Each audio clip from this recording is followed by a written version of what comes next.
नमस्कार साथियों, मैं अविरल मलिक, राष्ट्रीय अध्यक्ष केसरिया रक्षा फाउंडेशन एवं भाजपा नेता। साथियों, आज आदरणीय वित्त मंत्री निर्मला सीतारमण जी ने जो हमारे देश का बजट पेश किया है वह अत्यंत सराहनीय है, स्वागत योग्य है। इस बजट के माध्यम से किस प्रकार देश का विकास हो, किस प्रकार देश की उन्नति हो, उसको पूर्णतः देश के सामने रखा गया है।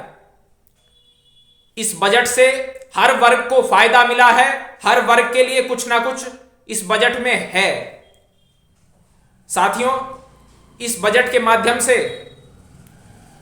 गरीबों, पीड़ितों, शोषितों, वंचितों, दलितों, युवाओं, आदिवासियों, महिलाओं, हर व्यक्ति के लिए, हर वर्ग के लिए, हर क्षेत्र के लिए, प्रत्येक राज्य के लिए कुछ ना कुछ इस बजट में अवश्य मौजूद है। कांग्रेस की किसी सरकार में इस प्रकार का बजट नहीं आया। कांग्रेस की सरकार में जितने भी वित्त मंत्री रहे, जितनी भी कांग्रेस की सरकार रही, 60 साल तक देश को लूटने का काम कांग्रेस पार्टी के लोगों ने किया। कांग्रेस पार्टी के अनेकों वित्त मंत्री रहे, चाहे वो पी चिदम्बरम जी की बात ले सकते हैं या फिर अनेकों वित्त मंत्री रहे, लेकिन उन्होंने कोई भी ऐसा बजट पेश नहीं किया जिससे कि जनता के हर वर्ग को मुनाफा हो सके, समाज के हर वर्ग को, हर तबके को कुछ लाभ मिल सके। यह बजट मुख्य रूप से किसानों को फोकस करके बनाया गया। यह बजट मध्यम वर्गीय लोगों को फोकस करके बनाया गया। यह बजट जितने लोग जो आदिवासी हैं, पिछड़े हैं, उनको फोकस करके बनाया गया और विशेष रूप से नारी सशक्तिकरण का जो कार्य है इसके माध्यम से पूरा किया जाएगा। चाहे वह स्किल डेवलपमेंट की बात हो, चाहे वह स्वच्छ भारत मिशन की बात हो, या फिर मेडिकल सेक्टर में आगे बढ़ाने की बात हो, चाहे वह हेल्थ के सिस्टम को आगे बढ़ाने और मजबूत करने की बात रही हो, या फिर एग्रीकल्चर सेक्टर की बात हो, या एमएसएमई की बात हो, हर क्षेत्र को मजबूत करने के लिए इस बजट में अनेकों चीजें दिखाई गई हैं, गिनाई गई हैं और बजट एलोकेशन किए गए हैं। विशेष रूप से मैं वित्त मंत्री आदरणीय निर्मला सीतारमण जी का धन्यवाद इसलिए करना चाहूंगा कि निर्मला सीतारमण जी ने 7 लाख तक आय वालों को, 7 लाख रुपए तक की सालाना आय वालों को 0% टैक्स के अंतर्गत ला दिया है। 7 लाख रुपए तक की आय करने वालों को 1 रुपया भी टैक्स नहीं भरना होगा, उनका टैक्स फ्री कर दिया गया है। मिडिल क्लास को यह सबसे बड़ा तोहफा आदरणीय वित्त मंत्री निर्मला सीतारमण जी के द्वारा दिया गया है, जिसका देश भर में स्वागत हो रहा है।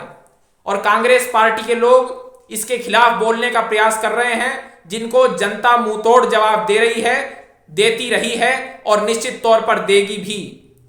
अनेकों योजनाओं को चलाने की बात हो या फिर जितने भी स्कीम भारत सरकार के द्वारा चलाई गई उनको किस प्रकार से क्रियान्वित की गई, किस प्रकार से उनका भविष्य में क्रियान्वयन किया जाएगा, उसके संबंध में अनेकों चीजें आदरणीय वित्त मंत्री निर्मला सीतारमण जी ने स्पष्ट की इस बजट के माध्यम से। महिला सम्मान बचत पत्र की बात हो, महिला सम्मान बचत पत्र जारी किए जाएंगे जिनकी मियाद 2 साल के लिए होगी। इनके तहत कोई भी महिला या बालिका उसके नाम से 2 लाख रुपए तक जमा करवाए जा सकेंगे, जिस पर 7.5% का ब्याज मिलेगा। यह महिला सम्मान की बात है, महिला सशक्तिकरण की बात है और नारियों को सम्मान देने की बात है।